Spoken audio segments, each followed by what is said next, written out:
I have on the panel today Katie Zeppieri, Chris Stockell, and Desmond Cole.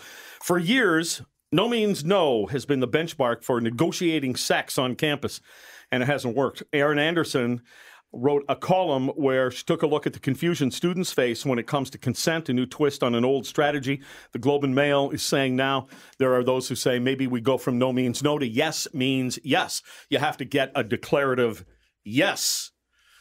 And I think all of this is just confusing because, Katie, yes means what? Like yes right at the beginning, yes all along, stage to stage, base to base, so to speak. I mean, I don't know how to solve this problem. I think this is this whole idea of moving to a yes means yes, or just any of this topic is extremely diluted. I don't know how this is going to help anybody. Still proving that somebody said yes. There's still so many concerns. What about like if they say okay? What about if they say all these different things? But we're also taking into consideration here that sex has now become simply a convenience transaction.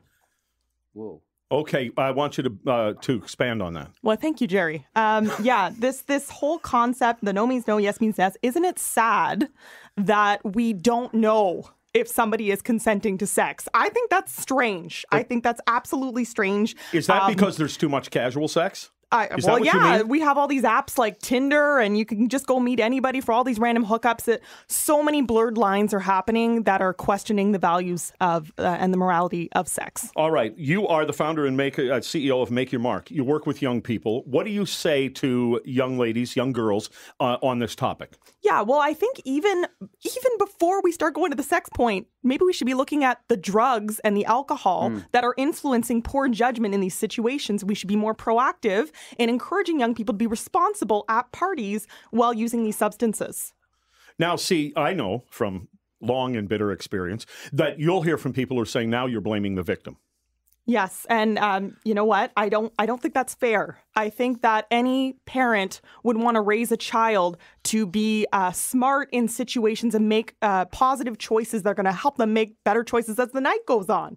I'm going to tell my child, to drink and use alcohol responsibly so that they don't end up in these sorts of situations. A lot of these situations seem to be because of alcohol, because you'll read the stories. This is a really long article that they wrote, and it's Very a good long one in the Globe and Mail. And how much of this, Katie, is people saying, well, we were pretty drunk. The girl saying, well, I was pretty drunk. I don't know if I could blame him for, because nobody really knows whether or not they consented or they didn't. And there are just a whole lot of problems wrapped up in that. It's a horrible mess to be in that kind of a situation. And I think as much as possible, and I promote with young people to be responsible so that you can avoid these kinds of situations where you wind up like this. Desmond?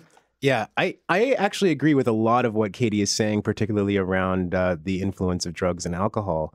But here's what I'm going to say. The reason we're having these conversations is because no means no hasn't worked. Just expecting that people having no guidelines and talking to each other will happen, that hasn't worked. And so we still have rampant sexual assault and sexual harassment on university campuses. I mean, people drink and do drugs partly as a part of their first sexual experience because they don't know what they're doing. They might be terrified of the experience. They might not know how to talk about it and engage it. So I think everyone would agree that we have to learn better to talk about this issue. But Jerry, when you ask about is it yes at the beginning, then yes at first base, then yes at second base, part of this problem too is that when a woman says no, the dude is like, well, you already said yes, so I don't need to listen to you anymore. That's a serious problem when it comes to sexual assault. So I think that we do have to look at what's happening and why what we've been telling people isn't working. I think a lot of times all along the way in the process, neither one of them are really sure whether or not they're going where they end up going.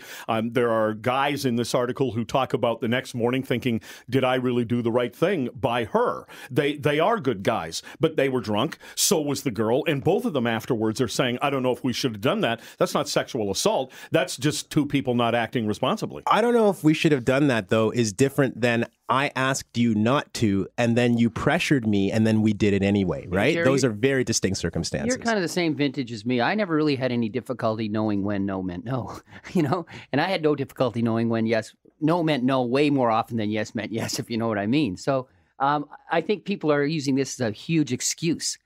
I think you know when no means no, and you just went ahead and did it anyways. And that to me is just simply, that's assault, that's rape.